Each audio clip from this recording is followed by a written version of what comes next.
Baik, kawan-kawan, kakak-kakak, kita akan lanjut eh, materi kita, penjelasan materinya. Ini pertanyaan kan kawan-kawan saya rangkum di sini, tapi kita lihat dulu apakah ada yang terlewat atau yang belum terjawab ya. Kita lihat dulu sini. Nah benar ya, penyematannya belum. Bagaimana bentuk ukurannya sudah disebutkan tadi, ada 3 cm. Bagaimana letak penyematan TKK yang benar, ini sudah kita tampilkan juga referensinya. Kapan pengujiannya? Kalau pengujian SKK ini kalau sudah selesai SKO Bantara. Ini ya, berapa lama penyelesaian SKO ini? Kemarin sudah disebutkan penyelesaiannya adalah 6 bulan maksimalnya. Terus mana ya? Nah, oh ya tadi, mengapa kita harus menyelesaikan SKO SKK? Ini adalah karena SKO dan SKK merupakan kurikulum dari Kuartal Nasional. Kurikulum itu adalah yang kita kerjakan, atau pramuka itu isinya tentang apa sih? Artinya kurikulumnya itu tentang SKW SKK. Ini tertuang dalam Undang-Undang Gerakan Pramuka ya. Kita coba deh buka Undang-Undang Gerakan Pramukanya. Ya. Aduh, pantas saya bingung. Nah ini ya. Nah, saya nggak baca tadi. Undang-Undang Republik Indonesia nomor 12 tahun ini 2010, ini harus ini 2010 tentang gerakan pramuka. Nah, kita coba. Kecakapan dimaksud pada pasal 5 terdiri atas kecakapan umum dan kecakapan khusus. Nih, pasal 5. Nah, pencapaian syarat kecakapan umum dan kecakapan khusus serta mencapai nilai-nilai kepramukaan. Kembali ke bawah, ingat ya, kata kuncinya ini adalah kecakapan, kurikulum dan kecakapan. Kita lihat di kurikulum tadi ya. Ini pasal kurikulum. Nah, ini pasal 15. Kurikulum pendidikan kepramukaan yang mencakup aspek nilai sebagaimana dimaksud pada pasal 8 ayat 1 dan kecakapan dan sebagaimana dimaksud pada pasal 9 disusun dengan kejenjang pendidikan kepramukaan dan harus memenuhi syarat standar kurikulum yang ditetapkan oleh Badan Standarisasi dengan ketentuan peraturan perundang-undangan. Nah, ya kan ya? Nah, di sini kurikulum pendidikan kepramukaan itu dapat kita pahami kecakapan adalah nih pasal 9 kan. Nah, kecakapan umum dan kecakapan khusus. Paham ya? Oke. Berbulundet ya. Ini lanjut. Selanjutnya, oh ini yang sering, jadi yang terjawab nomor 6 terjawab. Kapan penguji? Oh, ini menarik nih. Berapa lama penyelesaiannya? Kita lihat. Oke. Siapa yang berhak menguji? Ya kan pertanyaannya, siapa yang berhak menguji TKK? SK dan nah,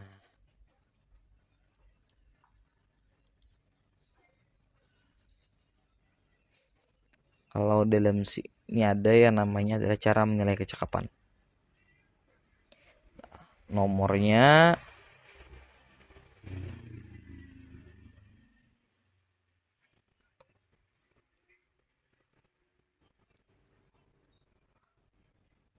nomor 273 tahun 1993.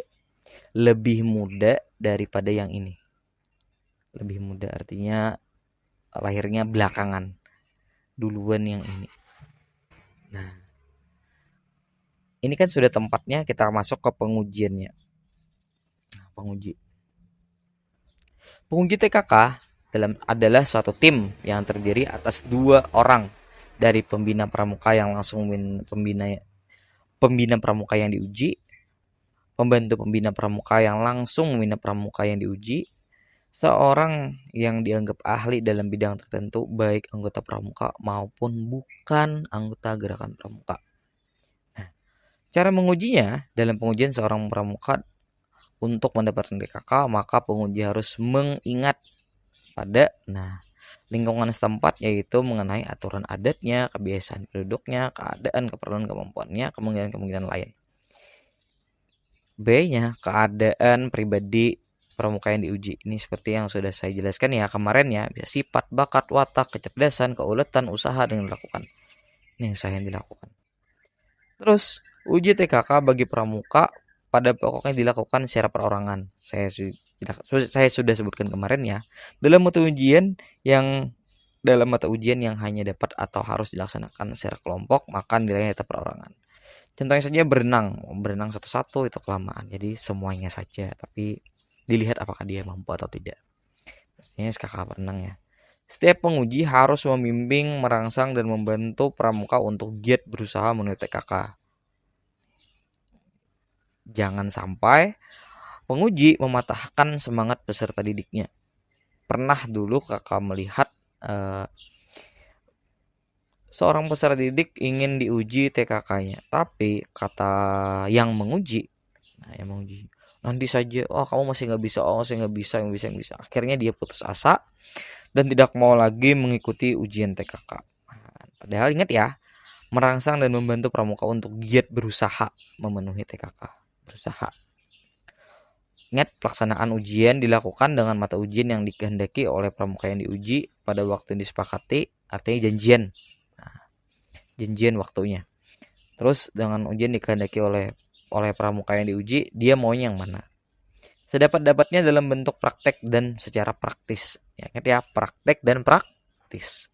Kalau kakak melaksanakannya dengan bantuan orang tua, karena dibolehkan menguji TKK itu dengan orang tua. Selain tiga tadi. Nih, selain 3 orang ini. Nah, nih, lihat poin ini juga kan. Nah, seorang dianggap ahli. Kalau untuk pramuka siaga, kalau saya sering melibatkan orang tua ini saya libatkan. Mari kita lihat di sini. Kita kan sekarang ini anggota pramuka itu terlalu banyak. Kalau satu-satu akan sangat memakan waktu. Maka dalam peraturannya penguji itu bisa kawan-kawan, bisa kakak-kakak, kita minta bantuan kepada, ini kan cara menilai nih. Nah, ini. Kita bisa minta bantuannya kepada arwah lingkup mirip-mirip saja. Waktunya mirip-mirip saja prosesnya. Nah, ini. Penilaian SKO pada prinsipnya adalah pembina. Peserta didik masing-masing. Para pembina regu penggalang, penegak. Nah, ini lagi satu lagi tambah. Ini kata kunci ini. Nah, para penegak dan pandiga yang senior dapat ditugaskan membantu menilai SKO bagi teman-temannya. Ya. Ini perlu diperhatikan juga sebelum memberikan tanggung jawab kepada para senior. Senior yang bersangkutan harus sudah menyelesaikan TKK itu juga. Ya, seminimal-minimalnya 1 tingkat lah.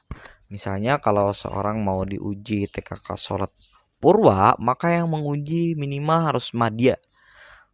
Bagus lagi kalau dia bisa utama. Senior ya, ini adalah aturan yang mempermudah kita. Nah, jika diperlukan, para pembina dapat pula meminta bantuan orang tua pramuka. Ini, kalau pramuka siaga saya biasanya ini. Orang tua pramuka siaga dan orang yang dianggap mampu untuk menilai peserta didiknya. Bisa juga saya ke guru-guru. Jadi, kalau di pramuka di Min 2 HST itu, Min 2 Hulu Sungai Tengah, satu kelas itu 1 kali pertemuan itu 1 minggu. Begini ya. 30 menit 1 kelas dalam waktu 1 minggu. Misalnya kelas 3A 1 minggunya ada pertemuan pramuka 30 menit dalam kelasnya. Saya berikan itu syarat kecakapan khususnya SKK untuk mereka selesaikan. Terus kalau ingin menyelesaikan SKK ini dan mendapatkan TKK ini, bentuknya TKK-nya saya tampilkan depan mereka, harus mendatangi atau menemui guru yang bersangkutan. Biasanya guru-guru banyak supaya mempermudah, karena sekarang pramuka banyak sekali. Walaupun sekarang karena munculnya Permendikbudristek tahun 2021 dari nomor 12 tahun 2024, pramuka tidak lagi wajib. Mungkin ini mengalami perubahannya, jadi sukarela lagi, kembali ke fitrahnya. Nah, dia mendampinginya, benar, supaya tidak semena-mena ya. Lagi ini harus ada pendampingnya juga nih. Terus nah, kalau untuk yang wataknya harus dengan pembina. Nah, kebijakan dalam menilai kecakapan. Pembina atau penilai dituntut untuk bertindak bijaksana, adil, dan penuh pertimbangan dan tanggung jawab. Nah, pembina atau penilai.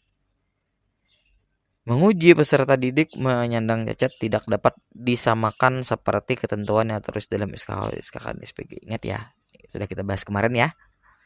Nah, seperti itu. Terus,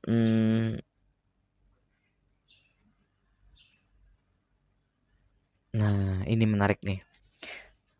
Ketentuan tertulis dalam SKK adalah syarat minimum yang harus dicapai peserta didik. Oleh karenanya, apabila syarat itu dianggap terlalu mudah bagi peserta didik, maka pembina pramuka atau penilai dapat meningkatkan bobotnya sehingga peserta didik merasa bahwa tanda kecakapan yang dipakainya diperolehnya tidak begitu saja, melainkan dengan usaha yang tidak mudah. Namun harus diingat bahwa bagi peserta didik yang kurang kemampuannya, cukup sampai syarat minimal saja. Sudah cukup dianggap berhasil dan memenuhi syarat. Nah, ini ya. Nah, perlu diingat juga tuh. Oke, nah ini. Penilaian dapat dilakukan dengan memberi tugas di rumah, di sekolah, atau di tempat lain dengan orang tua peserta didik, guru, tokoh agama, masyarakat. Ini yang saya sebutkan tadi. Ya, ini boleh. Nah, oke. Kita kelompok bisa juga kita berkelompok. Oke ya. Paham ya sampai di sini ya. Terus, nah ini pelantikan upacaranya. Upacara pelantikan. Ini kayaknya agak susah untuk kalian pahami untuk upacaranya. Saya akan tampilkan untuk upacaranya, ada sebuah buku bagus karya pembina pramuka juga. Ini ya. Nah, ini menarik. Di sini. Nah, untuk karya Kak Badarudin. Nah, ini bagus bukunya. Buku Panduan Bina Pramuka Penegak Psikotrafing. Tahun terbitnya tahun 2020 di Sumatera Selatan. Nah, ini ya. Ini buku bagus kawan-kawan, kakak-kakak, ini buku bagus. Dipermudahnya bidang upacara, penjelasannya mudah. Lihat ya.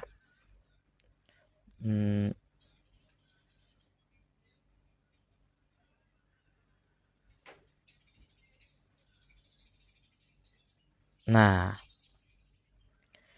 ini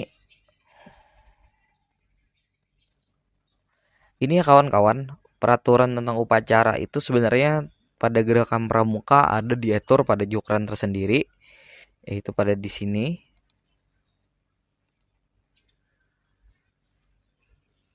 Ini. Nah, ini nomor 178 tahun 1979. Ini ya peraturan tentang upacara. Ada yang bertanya, Kak, ada yang terbaru lah Kak? Kalau ini kan sudah lama nih, tahun 1979. Ada yang terbaru lah Kak? Jawabannya adalah tidak ada. Ini referensi untuk buku ini adalah itu. Referensi pada buku panduan pembina ini bersumber dari yang kakak tuliskan tadi. Lanjut. Biasanya ditanyakan adalah ini petugas-petugasnya. Upacara umum itu bendera merah putih. Minimal ada 4 ya unsur upacara itu. Pertama ada bendera merah putih, kedua ada membaca doa, bacaan doa, yang ketiga ada membaca kode kehormatan, yang keempat ada membaca Pancasila. Ada 4 poin minimal yang harus ada dalam upacara. Nah, ini bendera Ini kayaknya sudah tahu deh Bun Pen kalau dari saat yang kita langsung saja ke upacara pramuka penegak dan pandega ya, khususnya tentang penyematan TKK dan SKU TKU dan TKK. Nah, ini penerimaan tamu kayak kalian sudah tahu, calon penegak kayak kalian juga sudah tahu. Nah, ini kenaikan tingkat calon penegak menjadi penegak bentara. Ini ya. Tenaga kerja sudah kita bahas kemarin ya. Ini sudah kita bahas ini. Terus tanya jawab tentang kecakapan, penyematan tanda-tanda seperti disertai pesan-pesan seperlunya. Ucapan janji dituntut. Nah, ini ingat ya, kemarin kita ada 3 salam ya, salam biasa, salam janji, sama salam hormat. Kalau pengucapan janji trisat ya, maka adalah salam janji. Jadi kita harus hormat ketika trisatya itu dibacakan. Nah, kalau ketika sang merah putih masuk dan keluar dari lapangan, itu adalah salam hormat. Oke. Ini Bantara Laksana kurang lebih saja. Ya, penegak bantara yang akan naik tingkat diantar oleh pendampingnya ke hadapan pembina. Pembina minta pertanyaan pendampingnya mengenai perkembangan watak dan kecakapan yang bersangkutan. Ini dari Bantara menuju Laksana. Ada pendampingnya juga tetap ya, pendamping kiri dan pendamping kanannya ada. Terus pada pendamping kembali ke tempat, tanya jawab SKO. Ini tanya jawab ini kawan-kawan tidak berat, biasanya ringan-ringan saja, tidak perlu memberatkan. Terus sang merah putih dibawa oleh petugas ke sebelah kanan depan pembina, sebelah kanan depan pembina. Terus pembina memberikan bendera merah putih kepada penegak yang bersangkutan. Biasanya ini kan pramuka penegak satu-satu ya. Dalam prakteknya kita biasanya itu banyak orang ini. Jadi ada yang di tengah, kita berikan bendera merah putih. Pembina melepas tanda pramuka bentara disertai pesan seperlunya. Tanda penegak laksana dipasang sendiri oleh penegak yang bersangkutan. Ingat nih, ini menarik nih, dipasang sendiri oleh penegak yang bersangkutan tanda laksananya. Kalau yang bentara tadi kan dia disematkan, kalau ini dia meletakkannya sendiri. Nah, mengulang janji. Di samping-sampingnya hormat. Ingat ya, hormat. Salam apa? Salam janji. Oke. Terus merah putih tempatkan di sebelah kiri. Nanti ada kata pelantikannya ini yang bersedia kakak. Nah, seperti itu kata-kata pelantikannya. Pembina memimpin doa menurut agama dan kepercayaan masing-masing. Pembina ucapan selamat dari anggota ambalan. Pembina menyerahkan ambalan kepada pradana untuk meneruskan acara. Nah, ini tadi kan kecakapan umum, ini kecakapan khusus. Ini sederhana saja ya kawan-kawan ya. Upacara pemberian tanda kecakapan khusus diberikan kepada penegak yang telah memenuhi syarat, dilakukan dalam rangkaian upacara pembukaan atau penutupan latihan dengan jalan sebagai berikut. Penegak yang akan menerima TKK dipanggil ke depan pembina. Ini boleh ini kita mau pembukaan latihan ya, boleh di awal pembukaan, boleh juga di akhir pembukaan ya. Boleh juga ketika di penutupan latihan itu, boleh sebelum, boleh juga sesudahnya. Tapi kita bisa menerangkan atau mengira-ngira momen yang tepat itu seperti apa ya. Kayak misalnya di pembukaan latihan itu di awal sama sekali, terus tuh kalau di penutupan latihan itu di akhir sama sekali. Nah, penegak yang akan menerima TKK dipanggil ke depan pembina, tanya jawab tentang syarat kecakapan khusus yang telah dipenuhi. Tanya jawab ini ya sekedarnya saja. Misalnya sepaham saya yang pernah saya lakukan itu, TKK apa yang kamu selesaikan? Saya menyelesaikan SKK apa yang kamu selesaikan? Terus si penegak menjawab, saya menyelesaikan SKK sholat misalnya. Saya menyelesaikan SKK sholat purwa. Saya menyelesaikan SKK madya, seperti itu. Terus nah, setelah tanya jawab dilakukan, penyematan TKK dan penyerahan surat keterangan oleh pembina. Nih menarik nih. Surat keterangan bentuknya adalah surat keterangan ya kawan-kawan ya. Nanti saya akan saya tampilkan juga surat keterangan itu seperti apa. Terus upacara selamat dari anggota ambalan, ucapan selamat dari anggota ambalan setelah penyematan TKK dan menyerahkan surat keterangan oleh pembina. Selanjutnya ucapan selamat dari anggota ambalan. Pembina menyerahkan ambalan kepada perdana untuk meneruskan acara. Nah, berarti kalau yang di awal itu ada di awal sama sekali, sedangkan penutupan adalah sebelum upacara penutupan dimulai. Nah, karena selanjutnya akan diarahkan oleh perdana. Terus dari pindah golongan ini, bisa deh. Kita lanjut ke sini ya, ke surat keterangan. Bagaimana sih Kak cara membuat surat keterangan itu? Nah, biasanya seperti itu yang jadi pertanyaan. Saya coba buka ya.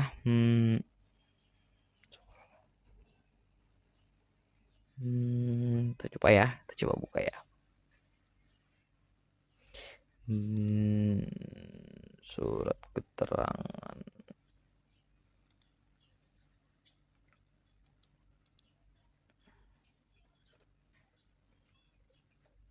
Ada nggak ya? Ini untuk pramuka. Bukan ya. Revisi terakhir kalau nggak salah.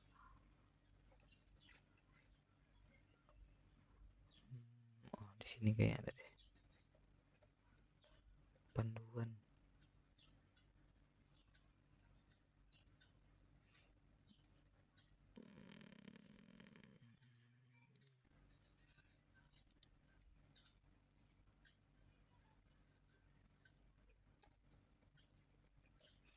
Ini kita coba lihat ya.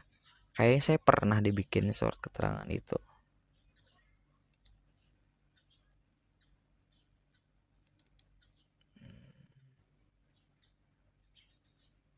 Oh, ini surat pernyataan, bukan ini untuk pramuka Garuda ini.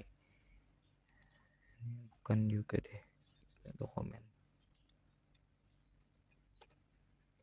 Oke, contohnya seperti ini ya. Kopnya seperti ini, terus surat keterangan. Ini surat keterangannya adalah keaktif gugus depannya ini. Kalau nggak salah ini aktif deh. Ya benar, ini surat aktif.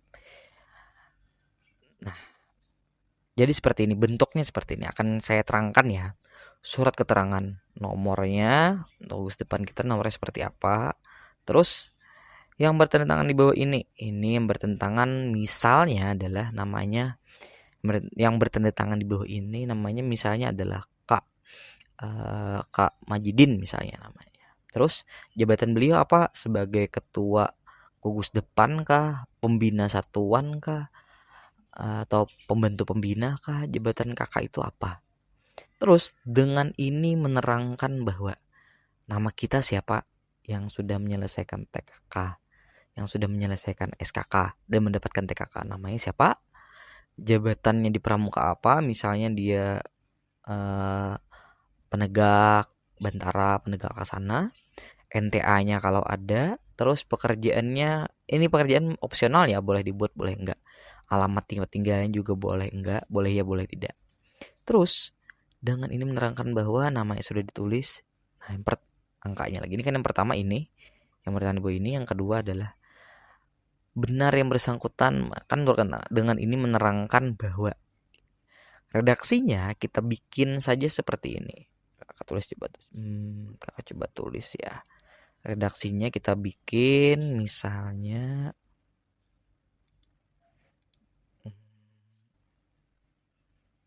di sini saja nah. Neotext. Ini ada pertanyaan dari kawan-kawan. Misalnya kita bikin redaksinya adalah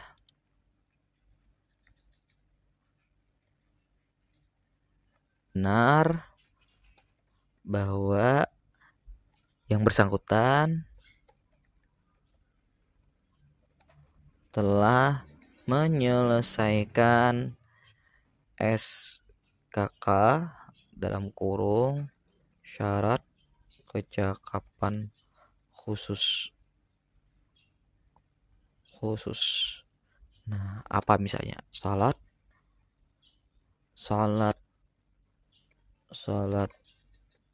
tingkat purwa misalnya.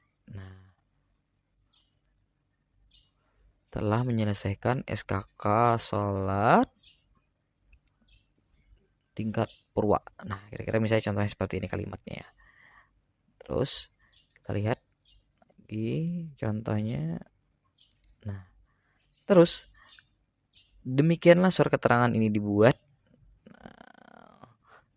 untuk memenuhi syarat administrasi, misalnya sebagai syarat menyatakan bahwa dia sebagai syarat bukti bahwa dia dinyatakan lulus seperti itu. Itu Banjarmasin, tanggal, bulan, tahun, majelis pembimbing atau siapa namanya di sini, entah itu pembina satuan, ketua gugus depan atau pembantu pembina, tulis jabatannya di bawah sini, nama, NTA-nya di bawah sini, baru tanda tangan. Nah, seperti itu ya, kira-kira bentuknya seperti ini.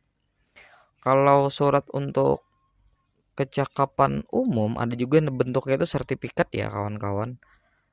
Bentuknya itu sertifikat kalau untuk kita buka di sini deh. Kalau nggak salah di sini.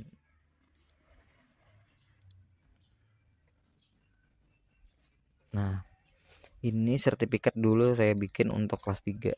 Kelas 3. Kita lihat ya. Ini kalau sudah menyelesaikan SKO dan mendapatkan TKO, kita bikin sertifikatnya seperti ini. Ini opsional ya. Kita lihat ya.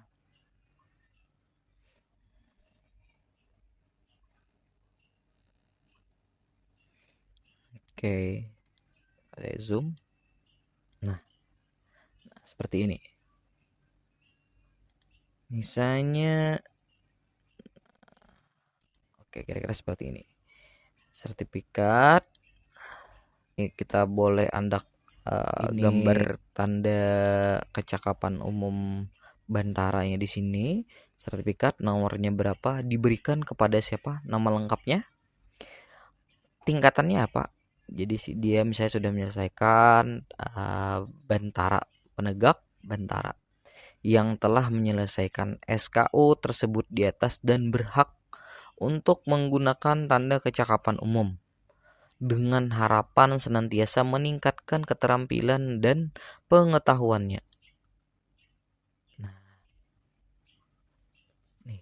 dengan harapan senantiasa meningkatkan keterampilan dan pengetahuannya berdasarkan Dwi Satya dan Dwi Dharma Pramuka.